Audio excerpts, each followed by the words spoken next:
l'utilisation de l'air. Voilà, tout à fait. Voilà. Et comme moi je travaillais, je fabriquais les humidificateurs pour le 747. Et nous, dans les ateliers, on l'appelait ça le couscoussière. D'accord. Parce qu'elle avait une forme de couscoussière. Ouais.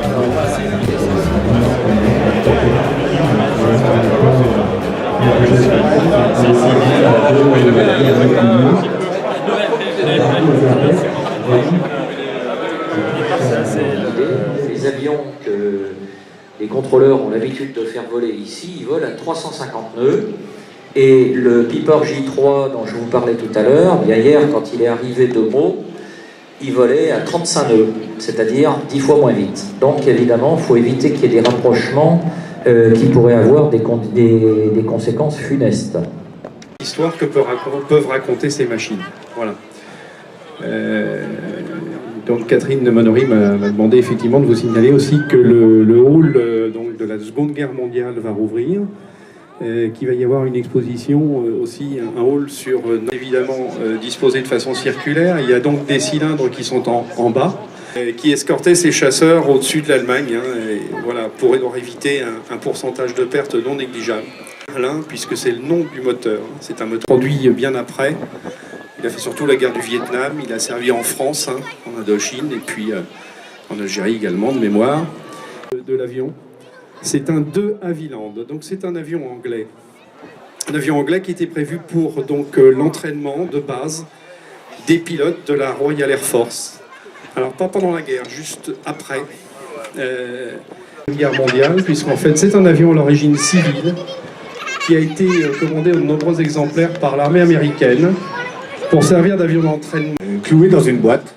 La preuve, c'est qu'avec cet événement qui s'appelle le Carrefour de l'air, la directrice, Catherine Monory, 2 fois championne du monde de voltige pour ne pas en parler, a eu quand même cette idée avec le Carrefour de l'air de réunir ici, sous vos yeux ébahis, je suppose, bien sûr, des avions mythiques qui volent au sein de collections privées, associatives, et diverses associations qui font dans l'histoire, la mémoire, la recherche historique. Et tout cela se côtoie, j'espère, pour votre plaisir, les protéger. Alors, un petit mot aussi sur le petit mythe jaune qui se trouve à ses côtés, à sa droite, le Piper Cub. On dit Piper en français, on va dire Piper. Plaisir rare en tout cas. Donc voilà, mon cher ami, qu'en penses-tu du Piper Cub? Bah, effectivement, il a appris à beaucoup de pilotes l'art du pilotage, à titre personnel. Des nervures embouties avec là aussi un entoilage. Voilà, donc c'est de l'ultra simple, un petit moteur de à peu près 65 chevaux. Sur la version d'origine, il n'y avait même pas de démarreur. Il fallait que le pilote descende et tourne l'hélice. Je vais vous laisser écouter. Voilà, là il est en train de brasser l'hélice justement pour faire circuler l'huile. Et je vais vous laisser écouter le démarrage de cette monstrueuse bestiole qu'on appelle Skyraider. Alors je vous rassure tout de suite, il ne va pas rester avec les ailes pliées, parce que ça ne volerait pas très bien comme ça. C'est juste un problème d'encombrement, donc il va effectivement mettre en route. Et une fois qu'il va avoir toutes les repliées, déplier les ailes, de façon à pouvoir se rendre vers... Pour vous donner un ordre d'idée, donc les avions que les contrôleurs ont l'habitude de faire voler ici, ils volent à 350 nœuds. Et le Piper J3 dont je vous parlais tout à l'heure, bien hier, quand il est arrivé de Meaux, il volait à 35 nœuds, c'est-à-dire 10 fois moins vite. Donc évidemment, il faut éviter qu'il y ait des rapprochements qui pourraient avoir des conséquences funestes. L'histoire que peuvent raconter ces machines. Voilà. Donc Catherine de Monory m'a demandé effectivement de vous signaler aussi que le hall donc de la Seconde Guerre mondiale va rouvrir, qu'il va y avoir une exposition aussi, un hall sur, évidemment disposé de façon circulaire. Il y a donc des cylindres qui sont en bas, qui escortaient ces chasseurs au-dessus de l'Allemagne, et voilà, pour éviter un pourcentage de pertes non négligeable. Puisque c'est le nom du moteur, c'est un moteur produit bien après. Il a fait surtout la guerre du Vietnam, il a servi en France, en Indochine, et puis en Algérie également, de mémoire. De l'avion, c'est un De Havilland, donc c'est un avion anglais. Un avion anglais qui était prévu pour donc l'entraînement de base des pilotes de la Royal Air Force. Alors pas pendant la guerre, juste après la guerre mondiale, puisqu'en fait c'est un avion à l'origine civile, qui a été commandé en nombreux exemplaires par l'armée américaine pour servir d'avion d'entraînement. Cloué dans une boîte. La preuve, c'est qu'avec cet événement qui s'appelle le Carrefour de l'air, la directrice, Catherine Monoury, 2 fois championne du monde de voltige pour ne pas en parler, a eu quand même cette idée avec le Carrefour de l'air de réunir ici, sous vos yeux ébahis, je suppose, bien sûr, des avions mythiques qui volent au sein de collections privées, associatives, et diverses associations qui font dans l'histoire, la mémoire, la recherche historique. Et tout cela se côtoie, j'espère, pour votre plaisir. Et alors, ok, ces Skyraider, des avions à hélice qui leur semblaient surannés, ils ont appelé ça les SPAD. Les SPAD en hommage aux les protégés. Alors, un petit mot aussi sur le petit mythe jaune qui se trouve à ses côtés, à sa droite, le Piper Cub. On dit Piper en français, on devrait dire Piper. Plaisir rare en tout cas. Donc voilà, mon cher ami, qu'en penses-tu du Piper Cub? Bah, effectivement, il a appris à beaucoup de pilotes l'art du pilotage, à titre personnel. Le fuselage est en tube, avec des lisses en bois, entoilées. Le fuselage des nervures embouties avec là aussi un entoilage. Voilà, donc c'est de l'ultra simple, un petit moteur de à peu près 65 chevaux. Sur la version d'origine, il n'y avait même pas de démarreur. Il fallait que le pilote descende et tourne les vis. Des gens qui font des miracles pour faire voler ces merveilleuses machines. Vous allez entendre le doux son des dizaines de cylindres du Skyraider. Je vais vous laisser écouter. Voilà, là il est en train de brasser l'hélice justement pour faire circuler l'huile. Et je vais vous laisser écouter le démarrage de cette monstrueuse bestiole qu'on appelle Skyraider. Alors je vous rassure tout de suite, il ne va pas rester avec les ailes pliées, parce que ça ne volerait pas très bien comme ça. C'est juste un problème d'encombrement, donc il va effectivement mettre en route. Et une fois qu'il va avoir toute l'idée dans la piste.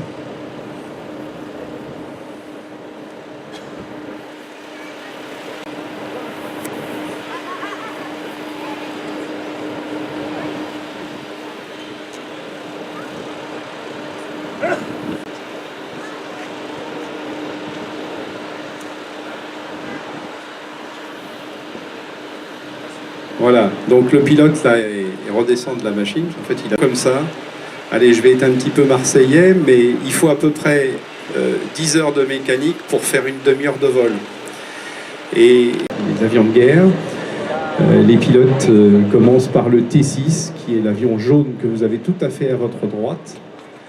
Ils commencent pour faire du planeur ou de l'avion. Il faut savoir que cette belle aviation, elle est quand même dans un univers assez contraint. Vous savez qu'on est quand même dans l'univers de la réglementation, dans la certification.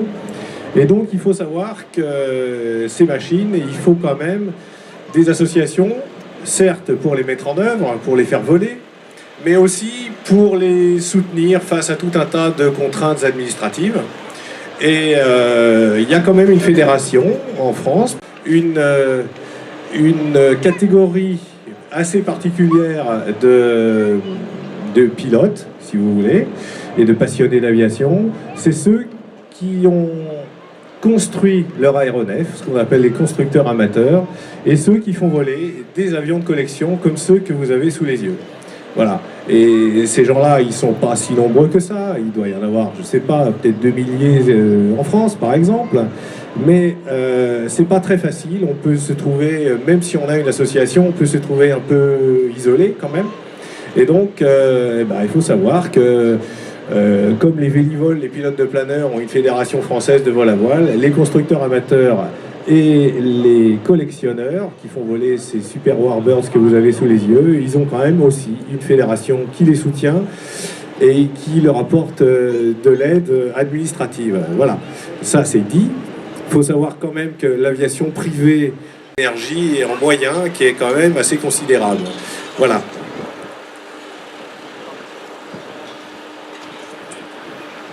Oui, alors on revient effectivement à la mise en scène de ces avions-là. C'est une lourde charge, c'est-à-dire que tous les avions que vous avez là sont entretenus et maintenus en état de vol par des associations. Je ne vous donnerai pas de chiffres, mais c'est c'est très lourd à mettre en œuvre, c'est très lourd à maintenir.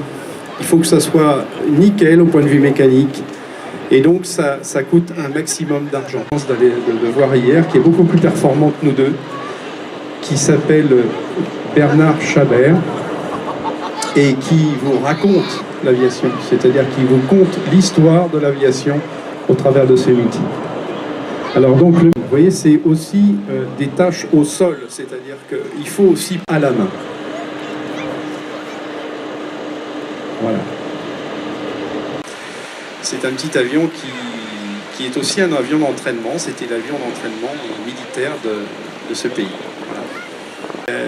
C'est une épopée qui donc a été tout à fait remarquable. C'est-à-dire que les pilotes français, quand ils sont arrivés en Russie, dans les années 42-43, on leur a demandé ce qu'ils voulaient prendre comme avion, puisque les Russes avaient des avions américains en prêt. Et l'unanimité, on est très près du démarrage des avions. Regardez ce que je vous disais, regardez ce qui se passe sur le Dakota, regardez. De façon à ce que ces tuiles ne claquent pas les cylindres au démarrage par la compression. Voilà, vous imaginez le jour du débarquement, des Dakota comme ça, il y en avait des centaines. Vous imaginez les centaines de mécanos en train de brasser les hélices. Il ne faut pas être pressé.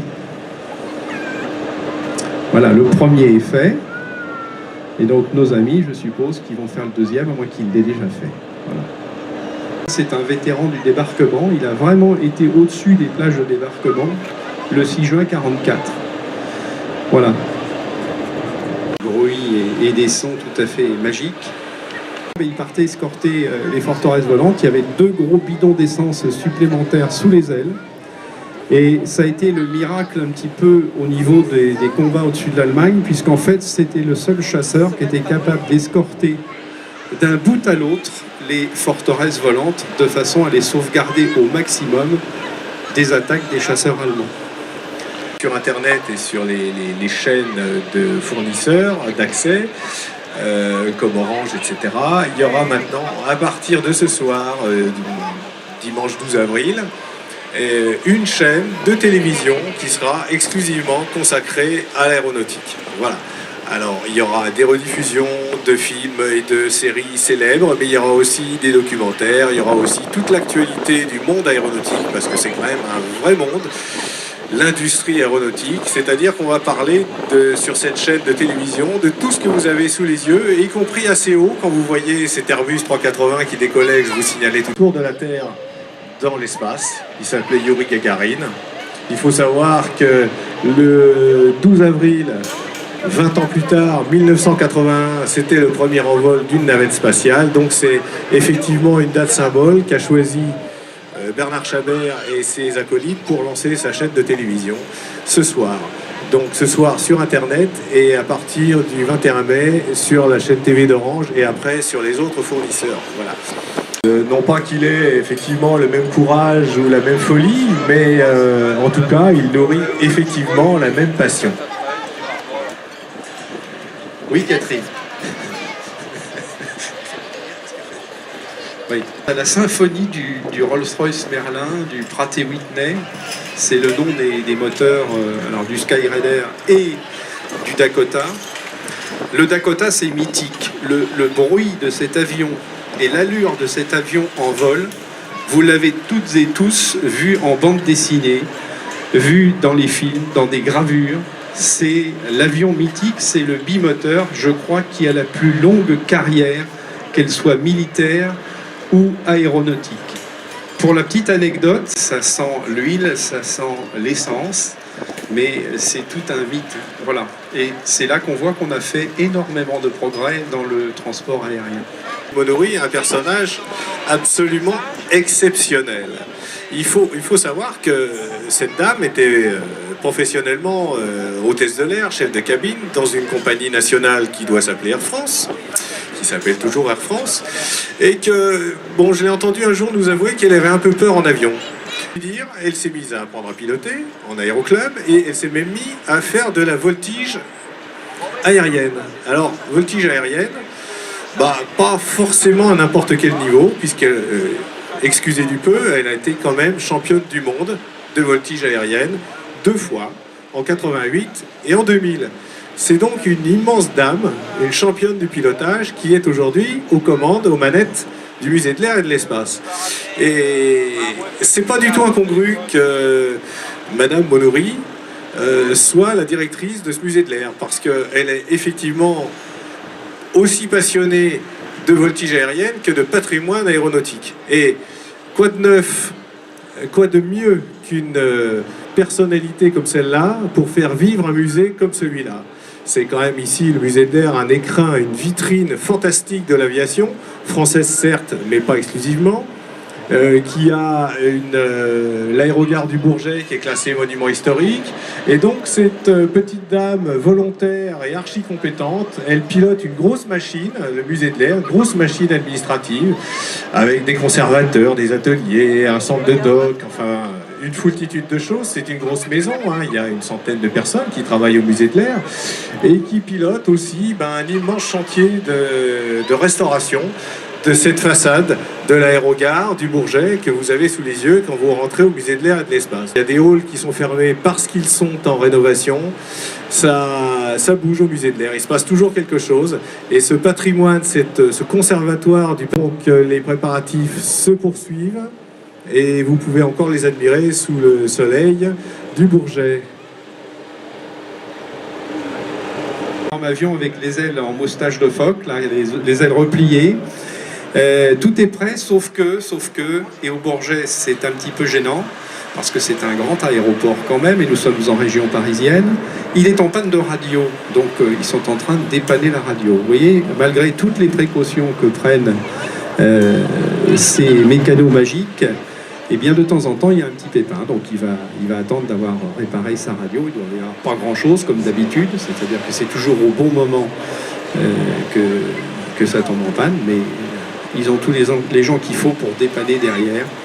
Il y a le mécano qui est en train de grimper dans le cockpit, qui va se pencher sur le problème et qui va nous résoudre la chose. Voilà. Donc dans l'ordre, ça va être le Sky de la partie aérienne volante de cette manifestation, en rapport avec les aiguilleurs du ciel du Bourget, en rapport avec ceux de Roissy, pourquoi pas, puisqu'on n'est pas si loin.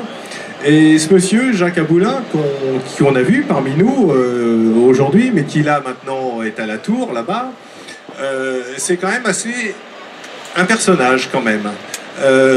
C'est un type très sympa, vous avez envie de boire des canons avec lui, de parler de vol, mais c'est quand même un monsieur qui est quand même siglé, estampillé Direction Générale de l'Aviation Civile. Il dirige d'ailleurs 2 centres de l'aviation civile, à Saint-Yan et à Melun. Il fait la navette entre les deux. Il a quand même de lourdes responsabilités. Le week-end, il pilote les avions que vous avez sous vos yeux, à Saint-Rambert-d'Albon, par exemple, où il y a une grosse association aussi de sécurité. Évidemment, tous ces avions, vous allez le voir, il y a un petit peu de fumée, un petit peu de flamme, beaucoup d'essence. Et donc, il se doit effectivement sur un aéroport d'avoir un véhicule de sécurité qui permet d'éteindre tout incendie en toute une ambiance, c'est-à-dire qu'on a autant de plaisir à se mettre les mains dans la graisse, à faire de la mécanique. Alors regardez, ça y est, le Skyrider, quand je vous disais qu'il y a un peu de fumée, un peu de flamme, regardez. C'est parti. Alors vous voyez, il n'y a pas tous les cylindres au démarrage, parce que je ne sais plus combien il y en a 14 là-dessus, je crois, quelque chose comme ça. Donc il n'y a pas tous les cylindres au démarrage, ce qui explique que le rendement du moteur n'étant pas bon, ça fume quelque peu. Et d'autre part, toute l'huile en surplus brûle au premier tour d'hélice, et aux premières explosions des cylindres. Voilà. Voilà le monstre en route. Alors vous imaginez ce que voit le pilote derrière le cockpit. Vous imaginez, vous voyez un petit peu la position du pilote. Et c'est le gros problème de ces avions à train classique, c'est-à-dire avec une toute petite roulette à l'arrière et en position nez en l'air, en fait, au sol, c'est que le pilote ne voit strictement rien devant. Donc, sur un avion de ce style, vous êtes forcé de donner des petits coups de frein. Les freins sont différentiels, c'est-à-dire que vous pouvez freiner à gauche, à droite. Vous faites le canard pour voir ce qui se passe devant. à l'époque, dans certaines bases américaines et autres, un mécano était sur le bord de l'aile pour guider le pilote. Vous imaginez le truc, hein? Parce que là il fait beau. Vous imaginez le mécano américain sur le bord de l'aile du P-51 en train de guider son pilote sous une tempête de neige. Voilà, il avait besoin du grog à la fin. Voilà, donc cet avion est en train de chauffer, puisqu'en fait, sur ces moteurs à piston, comme sur tout moteur, hein, comme sur le moteur de votre voiture, mais on l'a un petit peu oublié, un moteur à combustion interne, un moteur à explosion, n'a son plein rendement que quand il est bien chaud. D'ailleurs, écoutez, plus il tourne, plus la régularité de rotation et de fonctionnement du moteur est évidente.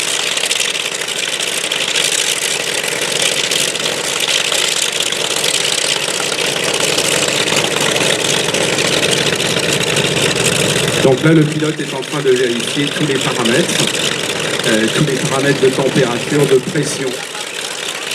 Il fait ce qu'ils appellent sa checklist.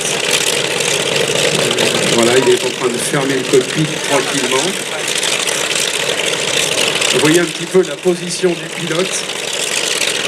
Imaginez quand il avait à évacuer l'avion, quelle position il a en haut de cet avion. D'ailleurs, il est tellement haut, je ne sais pas si vous avez remarqué, mais derrière les ailes et de votre côté, vous avez un hublot avec une porte. C'est-à-dire qu'on peut aussi rentrer par l'arrière du fuselage de l'avion. Cet avion a été fait aussi en version multiplace, avec une énorme verrière. Je crois qu'il y avait 4 personnes dedans. Voilà, c'est parti. Et là, notre vétéran pilote, eh bien, il ne voit rien devant. Il est en train de rabaisser les ailes. Voilà. Vous en profitez pour voir sous les ailes, vous avez des fixations, des trous de fixation. En fait, cet avion, c'était un porte-avions volant. Il y avait des roquettes, des bombes, des réservoirs supplémentaires. Enfin, voilà, vous imaginez un petit peu le tableau. Et c'est parti. Donc l'avion va se rendre, vous voyez, il est en train de faire ce que je vous disais tout à l'heure, c'est-à-dire qu'il va à droite, à gauche. Vous avez quelqu'un qui le guide devant, heureusement, avec des symboles réglementaires. Hein, tout ça, c'est réglementé. On guide un avion avec des raquettes fluorescentes. Voilà, donc tranquillement, le pilote va se rendre vers la piste.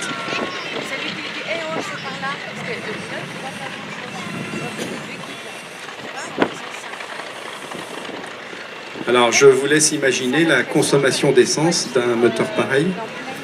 Nous sommes loin de l'écologie, là, malheureusement, effectivement. Hein, et la consommation d'essence se chiffre en centaines de litres à l'heure. Voilà. Et l'huile, de la même façon. C'était d'ailleurs un gros problème sur cet avion-là, sur ce Skyraider. Les récits qu'on a des pilotes de l'époque, ils avaient beaucoup plus de problèmes de réserve d'huile, puisque le moteur consommait énormément d'huile et beaucoup plus rapidement la réserve d'huile que la réserve d'essence. Voilà. Et comme disaient certains constructeurs allemands, un moteur qui consomme de l'huile est un bon moteur. Et quand ça consommait de l'huile, c'était bon. Voilà. C'est parti. Alors vous avez vu sur le côté des ailes, enfin sur le bord des ailes, il a manœuvré ce qu'on appelle les volets. On a l'impression de petits escaliers qui descendent. Et bien ça, c'est pour augmenter la portance de l'avion à basse vitesse. C'est-à-dire que vous passez les volets et ça vous permet d'avoir une vitesse minimum, beaucoup plus faible, et donc de beaucoup plus en sécurité lors de l'atterrissage et du décollage.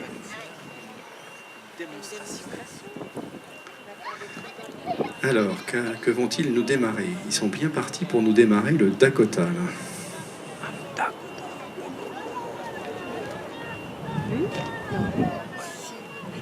Alors, c'est parti pour le P40. Voilà, donc là, vous entendez la douce musique du Rolls-Royce. C'est un Allison sur celui-là. Oh, oui. Excusez-moi, il y a eu les deux versions. Les Américains ont fait un moteur qui s'appelait le Allison, un V12. Et ce moteur, vous le connaissez sans le connaître, parce qu'en fait, vous avez certainement entendu parler de Saint-Exupéry. Antoine de Saint-Exupéry a disparu dans un avion bipoutre, un avion avec 2 fuselages et 2 moteurs.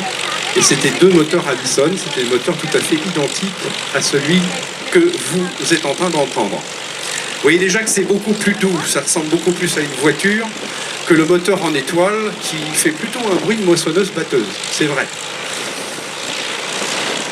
Voilà, c'est parti. Et même problème, le pilote a besoin d'être guidé. Voilà, c'est parti.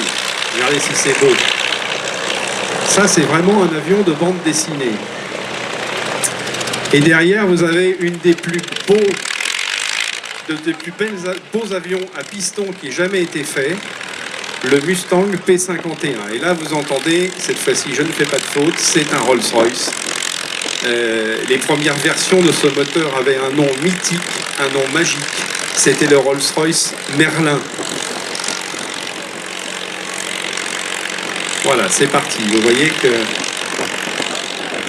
on démarre tranquillement. Tout ça, ça démarre comme des horloges. Ce moteur est d'ailleurs une horloge.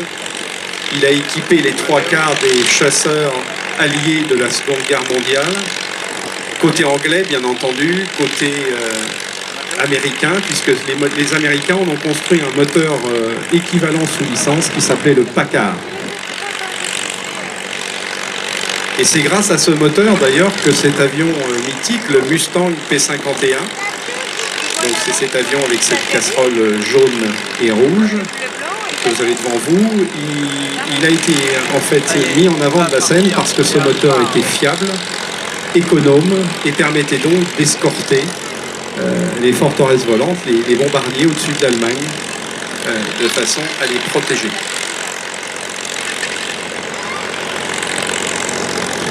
En statique ici au Bourget, qui a d'ailleurs équipé l'armée française, l'armée de l'air française. C'est parti. Regardez comme c'est beau, regardez ces lignes.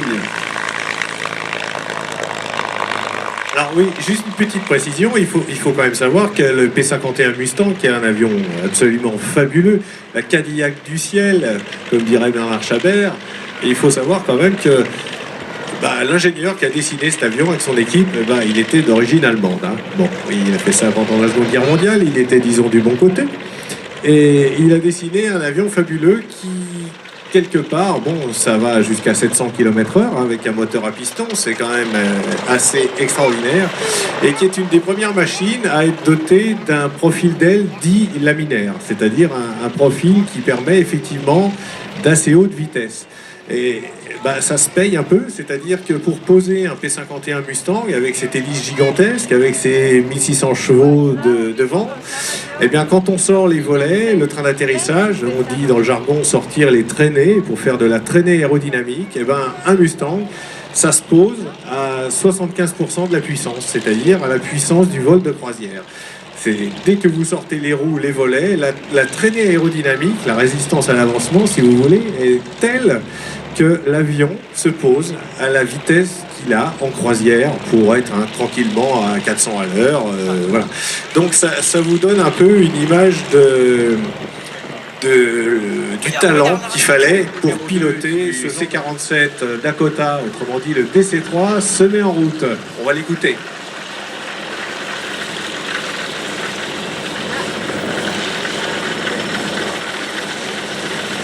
Alors l'avion jaune, le T6, que vous voyez se mouvoir à l'arrière-plan, c'est aussi une machine mythique. C'est un avion d'entraînement et d'école américain. Il a 600 chevaux sous le capot, mais comme l'hélice tourne très vite, elle fait un bruit phénoménal. Vous allez voir que c'est un avion, vous l'entendrez décoller, même s'il est plus petit que les autres, parce que le bout de pale de cette hélice bipale Hamilton est supersonique, et donc ça fait un bruit assez colossal. Le T6 qui roule là-bas, le jaune, a eu une carrière extraordinaire, puisque dans les années 80, il y avait encore un certain nombre de pays qui utilisaient cette DC-3 qui démarre, bruit et fumée.